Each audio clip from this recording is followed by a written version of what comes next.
Pessoal, tudo bom com vocês? Me chamo Geraldo Cisneros e sejam muito bem-vindos a mais um episódio do podcast Como é que é? Bora nessa matar a curiosidade?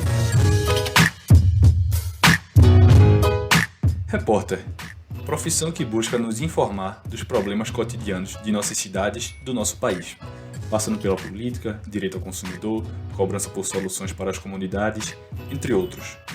Como uma repórter se sente noticiando tudo isso? Como é seu dia a dia? É possível planejar a semana diante de tantas novidades todos os dias? Para responder essas e outras perguntas, está comigo Vanessa Andrade, ex-repórter da maior emissora do Brasil. E aí, Vanessa, como é que é?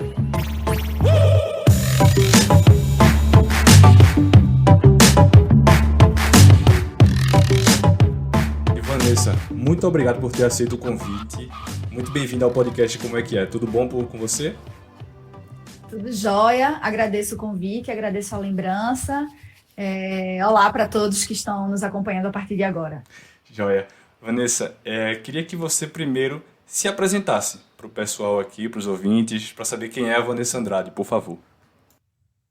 Bom, eu sou uma filha de um português com uma pernambucana, tenho 37 anos, dediquei 14 anos ao jornalismo, 10 deles na TV Globo.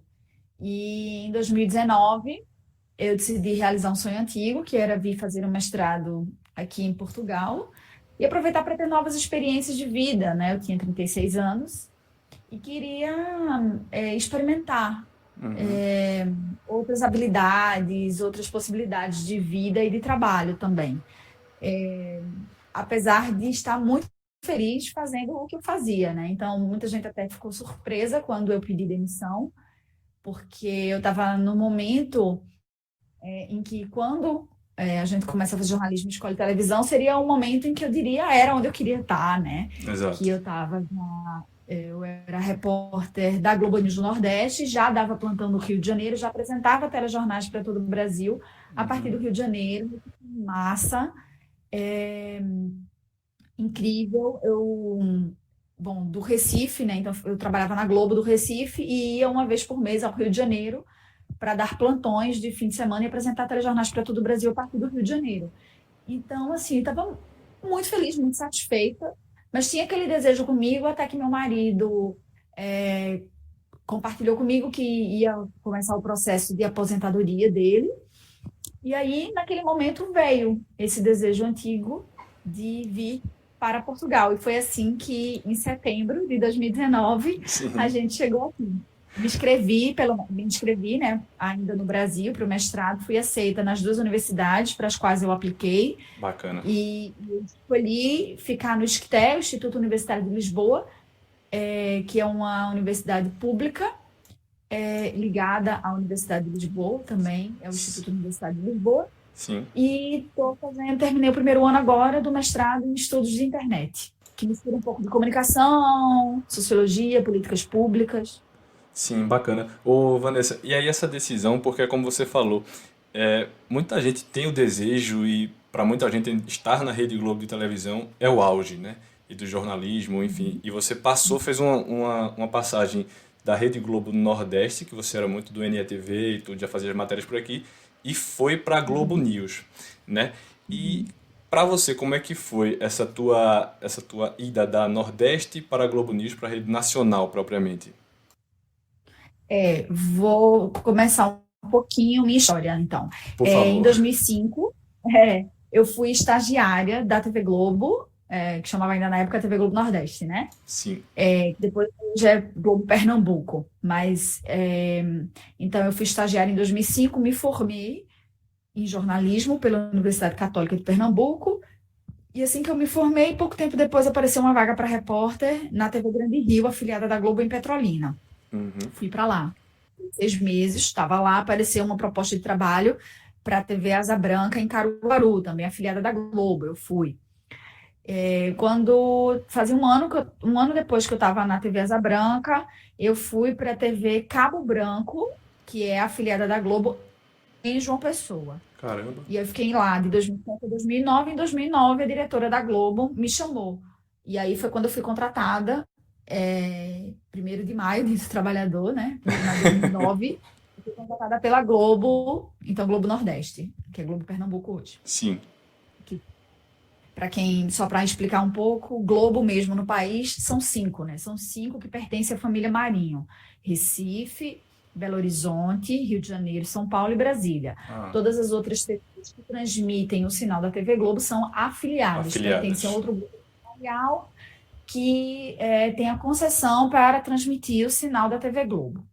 Uhum. Então, eu cheguei à Globo, fui contratada pela Globo para ser repórter em 2009 e em 2014 eu passei a apresentar o NTV segunda edição, o NE2, e fiquei lá de 2014 até janeiro de 2017. Foi quando, no final de 2016, recebi a proposta de ser a Globo News, que tinha um projeto antigo de implantar uma equipe no Nordeste, Sim. e me fizeram a proposta e eu adorei o desafio, né, de ser a primeira repórter da Globo News no Nordeste. E aí, então, eu entrei para a Globo News em janeiro de 2017. Meu posto, digamos assim, era no Recife. E a partir do Recife, eu viajei para Fortaleza, viajei para Natal, né, para fazer coberturas. Sim. Inclusive, fomos finalistas do Prêmio Internacional, que é o maior prêmio para a televisão mundial, que é o Emmy International Awards, que nós fomos Caramba. finalistas na categoria Ciência, foi em 2018, com a cobertura de uma coisa muito trágica, que foi aquele, não sei se vocês lembram, em janeiro de 2017, eu tinha entrado há pouquíssimo tempo na Globo News, houve uma briga de facções dentro de um presídio em Natal, em Alcaçuz, e Sim, lembro demais. foram decapitados, enfim. Então, com aquela cobertura, a gente foi finalista desse Emmy. Enfim, aí eu estava lá, passei 2017, 2018, e quando foi justamente no final de 2018, eu recebi, já tinha passado um mês como repórter lá na Globo News Rio, tirando férias de repórteres, e no final de 2018 veio o convite para os fins de semana, uma vez por mês, ir para o Rio para apresentar os telejornais. Que E bacana. aí, né? E logo de cara, em janeiro, eu peguei a tragédia de Brumadinho. Sim. E eu lembro que eu passei 8 horas e meia dentro do estúdio, Putz. sem tempo de sair do estúdio para comer nada, só água. Enfim, foi o meu maior desafio, talvez. Assim, eu tô rindo, mas é uma situação meio trágica ali, complicada. Tenso, tenso, tenso, tenso. Mas foi um dia de muito aprendizado, foi uma cobertura intensa. Imagino que esses dias sejam os que mais se aprende assim realmente, né? Muito difícil. Inclusive eu vi recentemente esse caso que a gente está tendo aqui, enfim, até um pouco entrando na questão da briga entre governo e imprensa, tudo, e vi o William Bonner falando com o Pedro Bial. Não sei se ele teve a oportunidade de ver, ele falando que essa situação que vivemos de Covid e de tudo, talvez seja o momento que é mais difícil para ele como repórter, como jornalista, o momento mais difícil e que ele mais tem aprendido com a situação e lidar de como comunicar, enfim, de toda a situação que a gente está passando, né? Então eu imagino que como você nessa situação de Brumadinho também deve ter sido um aprendizado enorme. Sim, sem dúvida. Nesses momentos, quando a gente, seja qual a profissão que a gente tiver, né? Quanto mais a gente for desafiado, maior é o aprendizado. Total. Vanessa, deixa eu voltar só um pouquinho. Agora você falou que foi para Portugal, enfim, fazer um mestrado bacana. Vejo que tem muita gente, só para a gente pegar essa parte, vejo que tem muita gente indo para fora do Brasil pela situação que o país vive. Tanto seja politicamente, economicamente, perspectiva de futuro, enfim. Teu caso foi um pouco mais específico, mas como tu vê esse cenário de pessoas saindo do Brasil, seja por qualquer motivo, para tentar uma vida em outro lugar? Ah, como eu vejo, em que aspecto, assim, das dificuldades que as pessoas enfrentam, do E que isso do elas... aspecto que você preferir ver. Por exemplo, Geraldo, eu vejo que tem muito exemplo de pessoal vindo para procurar uma vida nova aqui e acha que tudo vai ser maravilhoso e que não é. Ou vem meio despreparado buscar uma nova vida, ou enfim, de qualquer perspectiva que você note, não tem.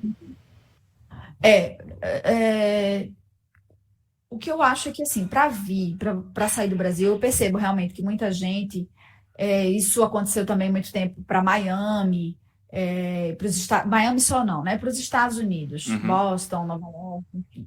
Não, eu vou porque vou me dedicar para conseguir juntar dinheiro, vou para ganhar dinheiro, Uhum. venho para Portugal para qualidade de vida, porque alguns ainda acham que também para ganhar dinheiro. O que eu vou agora dar é conselhos, né? Isso. O Portugal não é um país para ganhar dinheiro. Até os Estados Unidos têm um pouco esse perfil mesmo, um país que você emigra para ganhar dinheiro, porque lá se paga por hora, é um pagamento direto, né? Tem uma população imensa, então a economia gira numa outra velocidade. Portugal não. Portugal é um país 21 vezes menor que o Brasil, né? Ele é do tamanho de Pernambuco, só que na posição vertical, né? Pernambuco e Portugal é na vertical. A população também relativamente semelhante, né? Portugal tem 10 milhões, 10,28 milhões de habitantes. Pernambuco tem quase 9 milhões de habitantes. Então, assim, é um país 21 vezes menor, isso significa 21 vezes menos problema, 21 vezes menos dinheiro também, Sim, né? sim. Quando a gente pensa na magnitude do Brasil. Então, assim, vir para cá ou para qualquer país é preciso ter uma programação. Não dá para fazer um pouquinho, ter um pouquinho de dinheiro e vir. Por quê? Apesar de falarmos agora especificamente de Portugal, apesar de falarmos a mesma língua, há diferenças de Uhum. vocabulário, há diferenças culturais. Então, leva um tempo para que, se você não vem com trabalho já, né? Se você já não vem contratado, se você vem arriscando, é preciso ter uma poupança larga e se sustentar até você conseguir entrar no mercado de trabalho. Agora, se você já vem empregado, não, né? É Claro, outra história. perfeito, é. Você vem arriscar, então minha primeira dica é essa: é fazer uma boa poupança, se inteirar mesmo dos custos, fazer uma poupança para uns 2 anos e vir para poder é o tempo em que você levaria para entrar no mercado, conseguir. Há umas áreas que têm mais facilidades e outras com mais dificuldades, né? Uhum.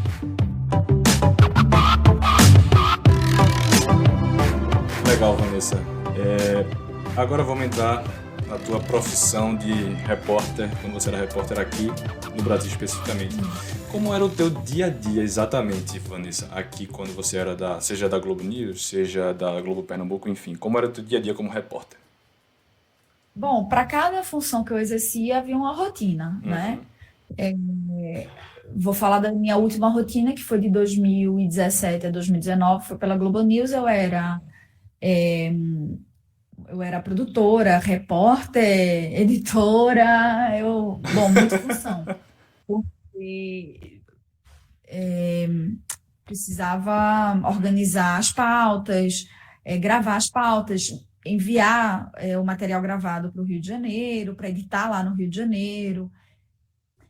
O que havia em comum é que é uma profissão que assim, eu não escolheria outra profissão, né? Uhum. Mas exige muita dedicação. Então, assim, mesmo quando você está em casa, mesmo quando você está de folga, você está sempre ligado em assuntos. Você está conectado com o que está acontecendo e com o WhatsApp, né? Você está Uhum. sempre ligado tem um grupo da redação, sabendo. Então, assim, o tempo inteiro tá inteirado do que está acontecendo no mundo, pensando em pautas e propondo gravações dessas pautas. Sim. Então, basicamente, é essa a rotina. É, Os horários, bom, os horários vão depender muito das pautas. Então, entra de manhã, entra à tarde, entra à noite, né? Depende das pautas, depende disso mesmo. porque na minha cabeça é exatamente isso que você falou. Você, como repórter aqui, por mais que você faça pautas específicas, você tem que ficar ligado no que está acontecendo. Não, não adianta, você não vai desligar nunca, né? Como é a própria slogan Isso. da Globo News. Você não desliga É, sua cabeça, por mais que você queira. Então, mas eu tenho uma curiosidade só, assim, muito doida, mas quem faz o jornal de manhã, que é Pedro, ele chega de que horas na Rede Globo, pelo amor de Deus? o apresentador do Bom Dia Pernambuco, eu inclusive já apresentei o Bom Dia Pernambuco também Isso. durante um tempo.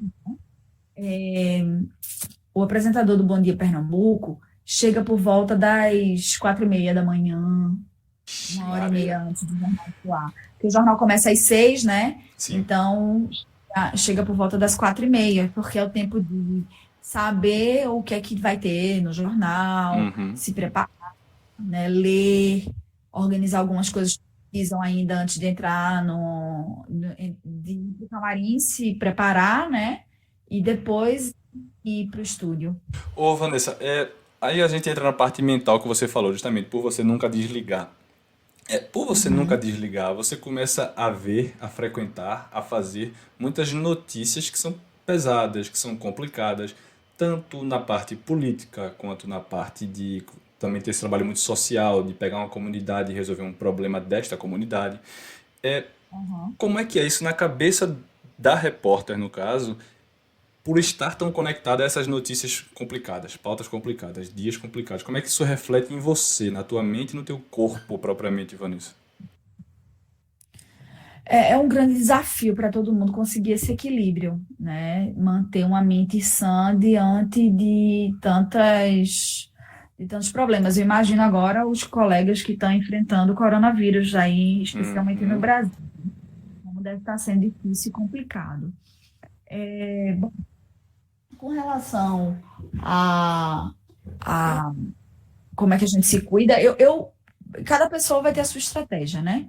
A minha tem uma relação com a fé, com o empenho, né, de ajudar as pessoas, mas eu sempre procurei fazer, fazia terapia também, né? Então eu tinha um suporte psicológico e tinha um suporte da fé também, as orações, né, que me ajudavam também um pouco a manter essa saúde mental, emocional, psicológica, É, porque a gente se envolve, mas tem que entender que a vida da gente tem outras questões que a gente também precisa resolver, né? A gente também tem outras questões particulares. é verdade. Porque se você se deixar levar por isso, fica muito complicado. E também eu imagino que você também, como você falou, se apega, você deve se apegar muito a histórias também. Porque, por exemplo, Sem esses dúvida. trabalhos que você faz, ou em comunidade, ou em qualquer coisa, você deve se apegar muito a isso. E aí, como desapegar? Como, assim, se apegar e não se apegar ao mesmo tempo, né, Vanessa? Já que você também falou que tem seus próprios problemas, suas próprias coisas para resolver, né? Então, eu acho que deve ser mais ou menos como um médico oncologista, né? Médicos que trabalham que cuidam de pacientes que têm câncer, né? Uhum. A gente precisa, vamos lá, guardadas as devidas proporções, mas assim, a gente precisa ter uma empatia emocional, né, com a pessoa com a qual a gente está fazendo a reportagem, mas manter de toda forma um distanciamento emocional. Ao mesmo tempo, né? Ao mesmo tempo que a gente tem que ter uma empatia, a gente tem que ter um distanciamento emocional, saber que a vida daquela pessoa não é a nossa vida, né? É, É buscar se colocar no lugar daquela pessoa para entendê-la, compreendê-la, dar a dimensão do sofrimento, dos desafios daquela pessoa, né? Mas sabendo que nós temos os nossos próprios desafios. E aí eu acho que fazer terapia ajuda muito, né? A entrar, a perceber esse limiar. Não é fácil, né? Não perfeito. romper Essa, essa. essa coisa de terapia, Vanessa, que eu acho que muita gente, às vezes, ainda tem algum preconceito em fazer terapia e tal. Eu realmente, assim, adoro, faço a minha também, porque eu acho que todo mundo precisa um pouco para pensar, é um Sim. momento de pensar muito em si, né? Eu acho que é muito importante. Eu acho que como você como repórter, justamente por tudo isso que você está elencando aqui, eu acho que ainda mais. Uhum. Sim, sim, sim. Eu Ô, acho que todos os profissionais que lidam com o público, que lidam com o ser humano mesmo, né? Se pudesse ter, perceberiam o como isso é útil e como isso ajuda. 100%. Ô, Vanessa, tinha como você planejar a tua semana diante dos acontecimentos? Por quê?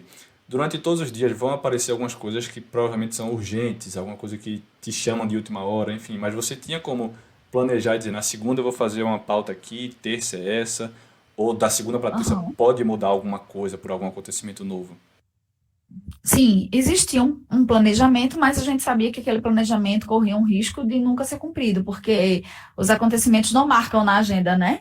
A gente não tem como marcar os acontecimentos na agenda.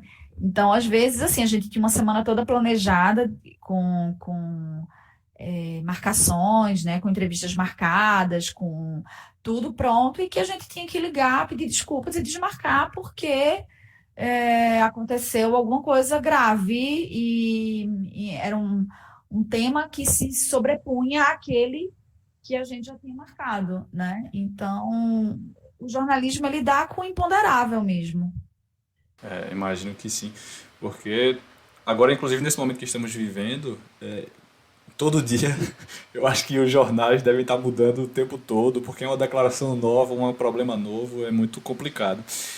E agora, ainda mais com a situação do governo que a gente vive, e, assim, do meu ponto de vista, é muito complicado ainda mais a relação entre imprensa e a sociedade como um todo, né?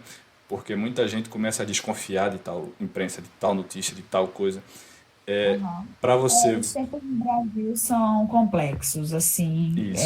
a gente está de fora, né, que acompanha, eu acompanho à distância, né, porque fisicamente eu não estou aí, mas a tecnologia me permite ter acesso às mesmas informações Uhum. que o brasileiro, uma pessoa que esteja no Brasil tenha, né, então eu tenho acesso às mesmas informações. Claro que o impacto dessa informação em mim vai ser diferente, porque fisicamente eu não estou aí. Então, eu leio, mas a minha rotina é outra, né? Minha vida é outra. Eu não, por exemplo, eu leio a notícia de que a questão dos riscos da infecção, que aumentaram o contágio e tal. Então, eu leio isso. Mas eu não sinto o medo porque eu estou noutra realidade, né? E quem vê uma notícia dessa e lê que está no Brasil, sente o medo porque é a realidade dessa pessoa, né? Ela sabe que ela não pode sair de casa, Exato. enfim. Então, assim, eu tenho acesso às mesmas informações, mas o impacto é outro por eu estar distante fisicamente. Mas o que eu posso dizer é que, de fato, a situação no Brasil é muito complexa, porque temos alguns elementos que são universais, que são desafios universais, como a questão das fake news, né, a questão de algumas personalidades políticas tentando desacreditar o trabalho da imprensa. Isso não é só no Brasil, existe em alguns países. É, então, assim, são desafios universais. Só que no Brasil há contornos mais graves, e mais assim perversos, eu acho também, por causa da desigualdade social que há no Brasil, que é muito maior do que em outros países. Ah, a questão mesmo de omitir dados, omitir informações, né? Como o governo chegou a fazer sobre os dados diários de coronavírus, os dados diários Isso. de coronavírus, é uma coisa impensável, absurdo numa democracia, né? De omissão de dados, assim. Total, Isso nunca total. teve sentido. Eu nunca cheguei que pensaria a tal ponto, mas enfim, espero que tudo se acalme, que tudo se resolva, porque o trabalho da imprensa eu acho muito importante e vital, porque Sim. inclusive o alcance que eu acho que vocês repórteres têm, se aqui no Recife, por exemplo, que é onde eu tenho a maior dimensão, é gigante, Aham. gigante. Quando você vê um repórter da Globo, na hora você vê as pessoas se acumulando em volta, as pessoas indo para perto, querendo saber o que está acontecendo, conversando com vocês e tem uma referência em vocês. Por exemplo, você quando entrava, a Bianca Carvalho, o Ronan Tardim, enfim, todo mundo fica muito Uhum. conhecido e é muito popular, né? Fica muito popular a própia pessoa, tanto Aham. pelo trabalho da imprensa em mostrar É as pela coisas. audiência, né? A audiência quem dá esse peso, quem dá esse valor é a audiência. Então, se muita gente assistir, muita gente dar credibilidade, é assim que os rostos que aparecem nessa tela, eles passam a ter esse apelo, né? Mas Exato. quem peso é a audiência. Eu queria ressaltar, aproveitar a história que você falou da importância dos jornalistas. Tem uma organização internacional chamada Repórteres Sem Fronteiras.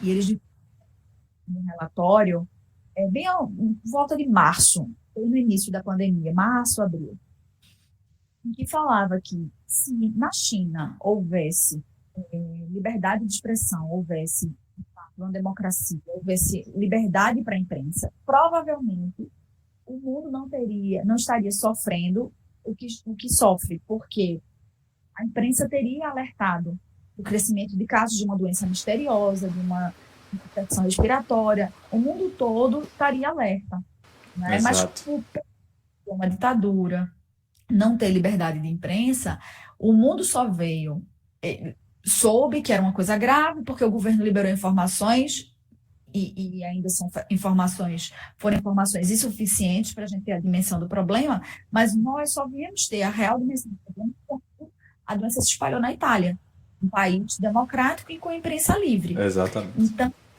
foi quando o mundo veio ter noção do perigo do coronavírus. Enquanto não atingiu um país democrático com liberdade de imprensa, a gente não tinha isso. Então, o relatório, inclusive, dessa organização alerta para a importância também nesse aspecto, né? Porque quando a gente lembra, por exemplo, da gripe espanhola, que ganhou esse nome, porque foi a Espanha quem reportou, porque o mundo vivia em guerra, Uhum. a Espanha estava livre, né? Na Primeira Guerra Mundial, ela se portou como neutra na guerra e tinha uma imprensa livre. E a imprensa começou a divulgar muito essa questão essa gripe de 1818, e ficou com o nome de gripe espanhola por isso, mas ela não começou na Espanha, ela começou na América do Norte, provavelmente nos Estados Unidos, e veio para a Europa por causa da guerra, né? Não Os sabia. militares, quando vieram para a Europa por causa da Primeira Guerra, assim. E aí, muitos países em guerra, com ditaduras, enfim. E a informação não era divulgada. Só se divulgou quando atingiu a Espanha. Foi quando o mundo teve noção da gripe de 1918, né? Que ficou conhecida como a gripe espanhola. Por isso. Interessante, sabia não, Vanessa, de verdade. E Mas é o essas. papel da imprensa, né? Enquanto muita gente reclama, enfim, é isso. Pois é meio louco isso de pessoal reclamar. Mas acho que essa relação entre imprensa e governos e outras coisas é sempre muito dura porque a imprensa vem justamente para confrontar, para, enfim, solucionar os problemas para a sociedade, vem para avisar. E eu acho que essas pessoas se sentem incomodadas com isso, né? É muito louco, em vez de pegar essa informação e tentar resolver. E- Porque algumas pessoas, algumas instituições, é, só querem que informação que seja divulgada sejam favoráveis, né? E o papel do jornalismo não é divulgar informação que seja favorável a A, Exato, B ou C. É divulgar aquilo que é, tem impacto na sociedade, que há interesse público lógico. e mostrar o que as várias instituições ou pessoas envolvidas naquela história, naquele fato, têm a dizer e por aí expor, né, o fato dessa forma. É, Esse é o a- papel, né? Agora, Vanessa, onde é que tá, mais ou menos? Parece uma pergunta meio o limite do humor, mas não é isso. É assim, qual é o limite do sensacionalismo para uma matéria, assim, comparada de verdade, com um intuito realmente de matéria? Porque tem muita coisa que eu vejo muito pesada. Em algum momento você expor, alguma pessoa morreu e você vai entrevistar talvez a mãe daquela pessoa num momento muito dela. Como é essa para você, Vanessa, propriamente como repórter, como é que você lida com uma situação dessa? Veja, a questão do sensacionalismo, ela existe como linha editorial de algumas empresas de comunicação, não é? Bacana. Porque para determinada empresa, pelo público que ela alcança, explorar determinados assuntos, explorar determinadas emoções, faz aumentar a audiência, né? Sim. Os índices de audiência.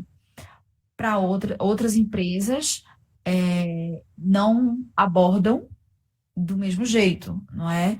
Então, Uhum. assim, eu acho que fazer jornalismo tem que estar distante do sensacionalismo, Sim. porque eu acho que mostrar o que de fato está acontecendo não é explorar é, apenas a emoção, a dor, as imagens.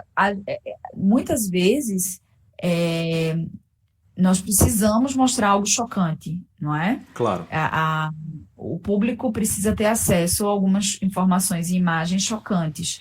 Mas sempre isso, numa redação e numa empresa que leva o jornalismo a sério, sempre isso é discutido coletivamente. O Uhum. peso daquele, o peso daquela entrevista, é, para que não caia no deslize, na Para que fique dentro de um tentação. contexto, né? Para contar aquela história que você quer contar, que é importante, né? Aham. Isso. É preciso ter muita parcimônia mesmo, né? Com determinadas imagens, falando em televisão, né? E com determinadas entrevistas ou com determinados temas mesmo, né? Porque explorar a desgraça humana, pelo simples fato de explorar, é, isso é um interesse comercial, não é? Não é um interesse social, não é um interesse humano, não é assim do ponto de vista do, eu quero de fato ajudar aquela pessoa e que ele Claro. se expôs. É difícil. É muito complicado. Vanessa, eu já ouvi várias vezes a frase tudo pela Rede Globo.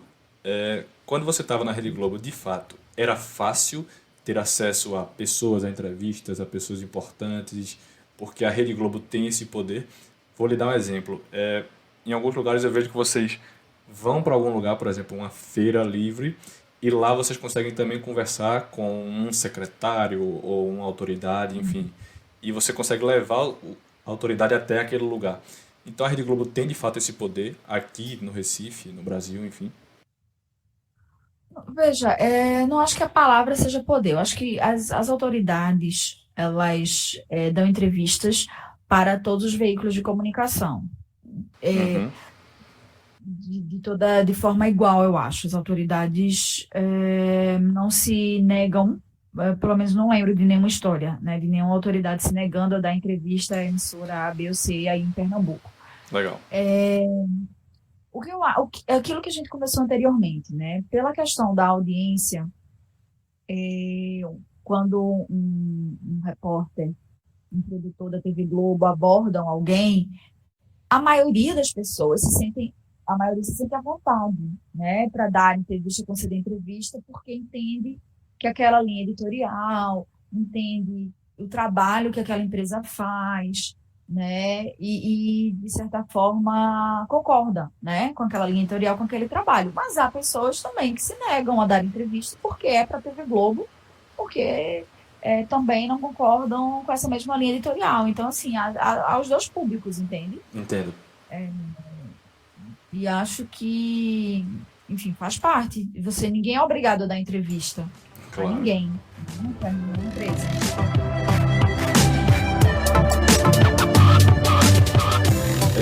Vanessa, para você, qual era o tipo de matéria mais complicada de se fazer? Seja por causa da logística, seja por causa do tipo de linguagem que você tinha que usar, seja, enfim, por qualquer motivo. Era o quê? Política, comunidades, enfim, qual era para você o mais complicado de fazer? O mais difícil sempre foi chegar em momentos assim de morte, né? Quando alguém perdia um parente, especialmente para violência, né? A gente precisava denunciar aquela situação até para cobrar por uma justiça, né? Mas você chegar e conseguir abordar um parente num momento desse, nossa, para mim era o mais difícil, sempre foi o mais difícil, porque eu sempre tive muito tato, muito cuidado para abordar, para falar, mas é difícil, porque é um momento de uma dor, né, imensa. E como você chegar e pedir para aquela pessoa conversar, desabafar, para mim sempre foi o mais difícil, sempre foi o mais difícil. Esse daí eu acho que realmente acho que eu não sei como é que eu conseguiria agir se fosse no teu lugar não, porque a gente sente, sim, mas e acho que você também se coloca muito no lugar daquela pessoa naquele momento, né? E deve ficar muito. Qualquer coisa que você pergunte, você se sente meio invasiva e tal. Deve ser uma Isso, loucura mesmo. exatamente. Eu sinto muito medo de ser de desrespeitar, de ser invasiva, né? De mexer ainda mais na ferida, naquela dor. Então, enfim, tentava compreender o máximo possível a pessoa, né? Enfim, eu consegui fazer todas as reportagens para as quais eu precisei, mas sempre foram as mais difíceis de abordar, sempre, sempre, sempre. Vanessa, você, quando era daqui de Pernambuco e foi para a Globo News também, o teu tipo de linguagem, a questão de ser mais formal ou ser mais informal, enfim, muda muito da linguagem nacional para uma abordagem mais regional, mais local, não? Não, não, nesse sentido da informalidade versus formalidade, não. Acho Isso. que varia conforme o assunto mesmo, né? Se é uma festa, é sobre uma festa, um festival, música, algo alegre, enfim, é mais informal. Entendi. Mas se está falando de economia, política, é mais formal, né? Então, variava não porque era um assunto restrito a Pernambuco ou era um assunto de dimensão nacional, mas sim pelo tema, né? Pelo tipo de assunto. Lógico. E você falou agora de festa, me lembra muito a cobertura da Globo no carnaval daqui. E Sim, deve sim. ser uma loucura, Vanessa. Como é cobrir esse carnaval de Pernambuco aí? Nossa, é insano a palavra que eu tenho para descrever. É insano, é insano. Intenso. É a época do ano que mais se trabalha, sem dúvida, é no carnaval. E é insano porque muitas pessoas que estão na festa, elas estão lá se divertindo, bebendo, brincando e acham que todo mundo que tá lá também está na mesma vibe, digamos assim, né? Só que os jornalistas estão trabalhando, não é? Então, como lidar com esse público, assim. E deve ser muito louco porque vocês ficam logo de manhã cedo até quase o final da tarde. E deve ser um calor e uma pressão e gente no meio, e você ali tendo que passar certa tranquilidade pra gente que tá assistindo. Aí, pessoal, tá animado, pá. Mas deve ser uma É, insanidade. é bem isso. É bem isso mesmo. Ô, Vanessa, me diz uma coisa, como é que tu vê essa coisa do jornalista, do repórter, ter uma profissão que, notadamente, e isso já é publicado, que é muito arriscada, né? Tem pessoas que fazem matérias e que isso leva a ganho a proporção gigante. E é muito arriscado, muito repórter, enfim, acho que, não sei se é o caso, mas recebe ameaças, enfim, algum tipo de coisa. Você já viu algum tipo de coisa, ou já viveu, enfim, algum tipo de coisa, e o que é que você acha desse negócio, dessa profissão ser tão arriscada? Bom, comigo não, eu nunca fui ameaçada, mas sei sim. Existem organizações internacionais, inclusive, que cuidam que dão apoio, suporte aos profissionais de empresas, né? Isso acontece muito com profissionais que trabalham com investigação, né? Com jornalismo investigativo. Isso. Então, tem a Associação Brasileira de Jornalismo Investigativo, no caso do Brasil, que é a ABRAGE. E há outras jornalismo internacionais também que cuidam disso.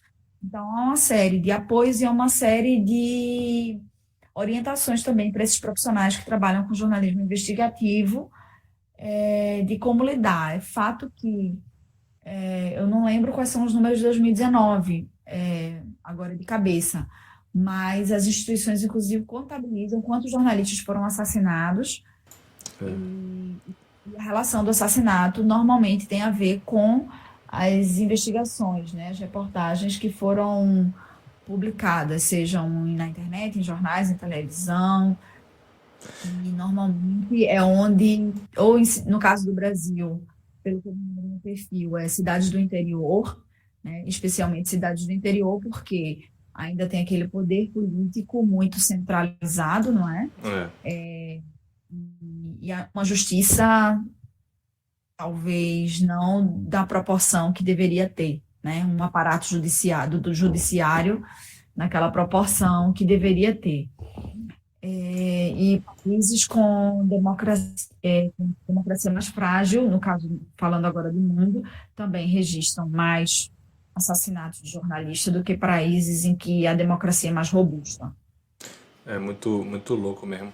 Ô, Vanessa, tem alguma história sua que seja assim, engraçada que aconteceu? Porque eu já vi algumas vezes o repórter achar que não tá no ar, mas já tá no ar.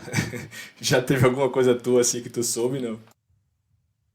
Não, eu nunca virei meme por isso, graças a Deus. Eu morria de medo. Morria de medo de um dia virar meme, mas nunca aconteceu, não. Pode botar no Google aí, não vai achar nada. Que pena, quase todo mundo virou, é tão legal. O Ronan Tardim, eu acho que é o maior deles. Eu acho que eu já vi diversos memes que ele tá no meio. Que ele pergunta alguma coisa a É, alguém Ronan, fala um palavrão, alguma coisa, ele faz, opa! Bianca também tem um chamariz para essas coisas incríveis. Bianca vive nos ônibus, é meio complicado. Ô, Vanessa, me diz uma coisa. Financeiramente falando, dá pra viver legal de repórter? Dá pra viver bem, tranquila? Ou é uma coisa. Claro que você trabalha muito, como você tá falando aqui já durante todo o episódio, mas dinheiro propriamente dá pra ganhar direitinho? Veja, essa é uma discussão também do mundo inteiro e do Brasil, né? A remuneração se discute muito, que é muito aquém da função, muito aquém da importância social e muito aquém da função. E Perfeito. aí tem uma ligação profunda também com a crise dos próprios veículos de comunicação, né? Seja ele qual fosse, Sim. impresso, rádio, TV, o modelo de negócio desses veículos também. Então, de fato, a maioria das empresas paga muito mal. Uhum. E alguns, inclusive, tem que ter dois empregos para poder levar uma vida mais confortável. Entendi. O Ah, que seriam dois empregos, só pra gente entender melhor, Vanessa, por favor? É ser repórter e ser. Alguns têm emprego assim, ou no veículo de comunicação, um emprego que não tem nada a ver com jornalismo. Agora, quando se fala de comunicação, algumas pessoas trabalham na empresa e trabalham em assessoria de comunicação, Ah, ou numa sim, parte de sim. marketing. E é isso que eu ia explicar. Inclusive, algumas empresas não permitem que um jornalista tenha outra atividade para não ter conflito, né, de interesses. Claro. Alguns permitem, outras não. Então, eu acho que remuneração é uma coisa muito grave mesmo, assim. Eu acho que se paga muito mal o jornalismo no Brasil, de modo geral. É muito, muito louco isso, porque realmente até entrevistei um professor também, e ele falou que também de uma dificuldade, enfim, sobre remuneração, mas que são Uhum. profissões que têm uma importância social muito Sim, grande, mas que não se, sim. remunera tão bem. É, É, é louco concordo. isso. Educação é mal remunerada, jornalismo é mal remunerado, e são profissões essenciais, né, para um país, para uma democracia. Mas, no caso do jornalismo, tem muito a ver com também o modelo de negócio, de rentabilidade. É uma discussão longa, longa. Deveria ter um podcast. Quem sabe, depois a gente pensa em lançar um. É. Ô, Vanessa. Mas dentro de repórter, vocês têm um mercado, um nicho de mercado que talvez seja apresentações de premiações, algumas coisas nesse sentido. Como Ah, é sim, que cerimonial. isso, cerimonial, Mas como é isso que é? a gente chama de freelancer, né? É um trabalho esporádico, pontual, não é uma renda fixa, né? Isso, mas Você tem consegue alguma fazer. forma de diversificar? Porque hoje eu vejo muito a gente fazendo aqueles cursos de, por exemplo, um repórter que é de esportes, ele ensina a linguagem esportiva para você se formar jornalista esportivo. Enfim, eles estão entrando muito nesse nicho de curso online e acho que é um pouco mediante disso que a gente está falando, da remuneração e de ele ter outras fontes de renda também para poder diversificar, não é isso? Sim, sim, também, também. E tem a ver com uma própria lacuna que existe, né, na formação das universidades, oferta de cursos. E assim, na verdade, toda profissão tem, não é? Esses cursos extras, Sim, que são oferecidos por profissionais mais experientes. entendi. É, muita gente acha que ser jornalista na maior rede de televisão, enfim, do país é o auge da carreira. De fato, assim, Vanessa, quando você chegou lá, qual foi a tua sensação em estar lá, em apresentar um programa e depois ir ao Rio de Janeiro? Como é que tu se sentia como Vanessa chegou no auge? Como é que tava isso? Olha, o processo foi tão, como é que eu posso dizer? A construção, ela é tão diária que a gente não pensa nesse auge, sabe? Simplesmente vai, né? A gente tá sempre colocando um tijolinho nessa estrada, né? E a estrada, ela nunca termina, não é? ainda bem. Então sempre temos algo a alcançar. Então eu tá tão concentrada no processo que eu nunca parei assim para, estou no auge, até porque, como eu falei, para mim a estrada estava sempre em construção, Claro. não é? Então nunca parei para pensar sobre isso. Ô Vanessa, que tipo de habilidade você acha que um repórter, um jornalista precisa ter? Básico, assim. Bom, ser bem informado, né? Uma pessoa que leia muito, é preciso estar bem informado, e ter um contexto de mundo e contexto, e isso quem dá é essa informação, assim, ler muito, ler várias fontes e ler notícias, ler livros, é, estar sempre em atualização, né? Entendi. Eu acho que isso é... Ô Vanessa, tem alguma coisa que eu não falei da sua profissão que precisa ser esclarecido? Olha, sobre o jornalismo, eu acho que a gente está passando agora por um momento de um momento muito interessante de transformação, de modelo de negócios e de possibilidades mesmo, não é? Com a inteligência artificial, com as possibilidades que a inteligência artificial hoje pode promover no jornalismo, o uso dessas tecnologias. Então, às vezes eu sinto falta dessa discussão entre os próprios profissionais, no meio acadêmico, sabe? Às vezes fica muito restrito, essa discussão sobre o uso de tecnologias, uso de inteligência artificial, dos algoritmos no jornalismo. E eu acho que isso é uma coisa interessante para que as empresas e os profissionais pensem, reflitam, analisem. Entendi. Bacana, bacana esse recado. É importante. A gente também fala aqui um pouco de tecnologia, entrevistei sobre Big Data, sobre startup também. E realmente, Exato. hoje. Porque isso tudo impacta também, né, no modelo de negócio e no que é fazer jornalismo. Não se faz mais jornalismo como se fazia é, 10, 20, 30, 40, 50, 100 anos atrás, né? É fato. Porque a tecnologia, ela influencia mesmo. Influencia tudo e muda os trabalhos e, enfim, a gente só tem agora a evoluir com isso. Como é que tu vê a igualdade entre homens e mulheres nesse cenário daí, Vanessa, de repórter de jornalismo? Você acha que tá legal?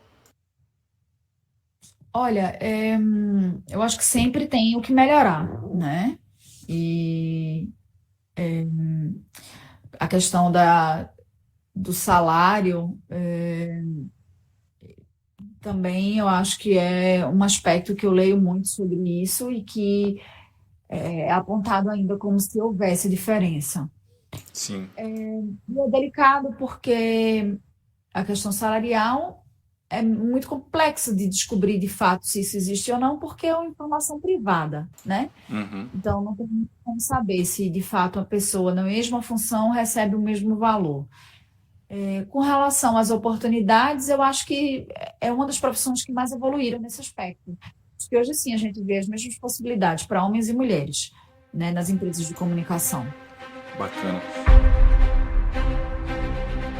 Vanessa, estamos chegando aqui agora na parte final. É só um bate-bola, jogo rápido para a gente finalizar. Tranquilo? Diga aí. Vamos lá. A primeira pergunta é: você acha que hoje no mercado de trabalho se encaixa melhor um profissional generalista ou um especialista? Especialista. Por quê? Porque as pessoas consomem mais notícias específicas hoje. Tá, legal. O Reunião. bate-bola eu tô falando bem curto, tá? Eu tô falando curto porque é um bate-bola. Fica tranquilo, é isso mesmo, a ideia é essa. Reunião presencial ou à distância e o porquê? Nesse caso, eu sempre prefiro a reunião presencial, né? Acho que a troca presencial é maior, mas a tendência é mais reunião virtual, porque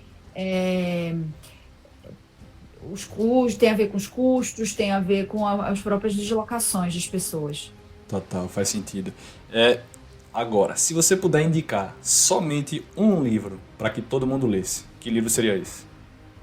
Ah, é meu livro favorito, Ensaio sobre a Cegueira, de José Saramago.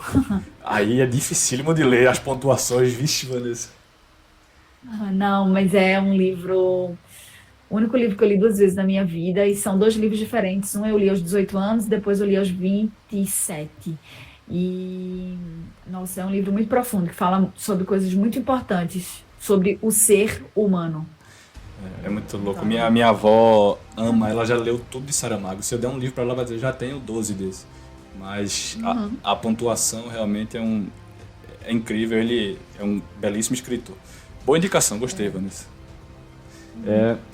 Próximo. Se você só pudesse ensinar uma coisa para uma criança, o que seria essa coisa? eita, quanta coisa dá vontade de ensinar, né? Mas eu acho que seria ensinar empatia. Eu acho que a partir do momento em que você se coloca no lugar do outro, todos os outros valores vêm junto. Respeito, igualdade, tudo da sociedade parte da empatia, porque quando você se coloca no lugar do outro, você pensa, o que eu gostaria que fizesse comigo, como eu gostaria de ser tratado, como eu gostaria que isso estivesse acontecendo dessa forma comigo. Então, ensinaria a empatia. Perfeito, Vanessa. A última, acho que você já ouviu falar, e você se gosta muito, sobre o esporte tênis. E aí tem 2 jogadores, Rafael Nadal e Roger Federer. Você precisa escolher um. Ah. Ixi, meu Deus.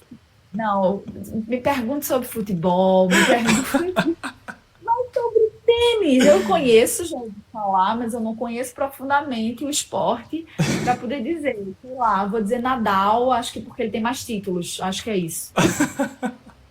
Não tem problema nenhum, isso é porque eu sou fã de Federer. E a última pergunta é sempre isso, só pra eu causar mesmo. Mas não se estresse não. Mas então, eu acertei, pelo menos Nadal tem mais prêmios que Federer. Não, Então tá, nem por isso acertei. não, mas se preocupe não. Não tem certo não.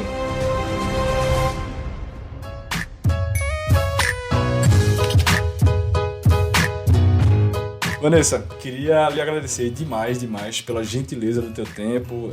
Aqui é um horário e é outro, totalmente diferente. E por falar da tua profissão, com tanto carinho, afeto e muita coisa que eu não... 4 horas, né? O fuso no verão são de 4 horas, que a gente tá começar o verão, né? Pronto, então assim, muito obrigado. E agradecer também a Cláudio, que foi a pessoa que me passou o teu contato e fez com que você também conhecesse o projeto e aceitasse. Então, Vanessa, dá teu recado final. Muito obrigado por ter participado, de verdade, viu? Eu que agradeço, de fato, o convite. Obrigada mesmo pela lembrança. É sempre bom falar sobre jornalismo. É uma profissão que tem de difícil, tem de encantadora e tem de importante.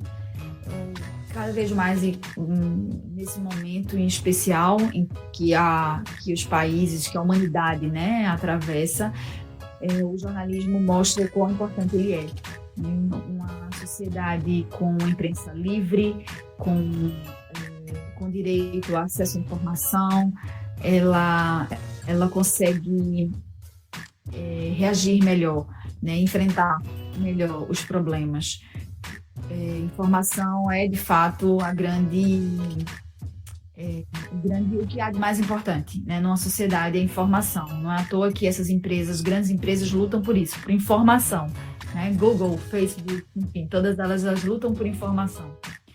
E o jornalismo é uma maneira de tratar a informação e levar a informação de uma maneira que eu considero muito importante e definitiva para uma sociedade. Legal, obrigado. Muito obrigado por ter ouvido mais um episódio do Como é que é.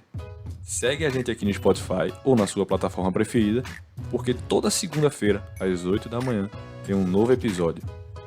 Aproveita e segue a gente também, claro, no Insta e no Twitter, no @podcomoeque. Manda lá tua sugestão, tua crítica, fica à vontade. Beleza? Até o próximo episódio. Muito obrigado, um abraço.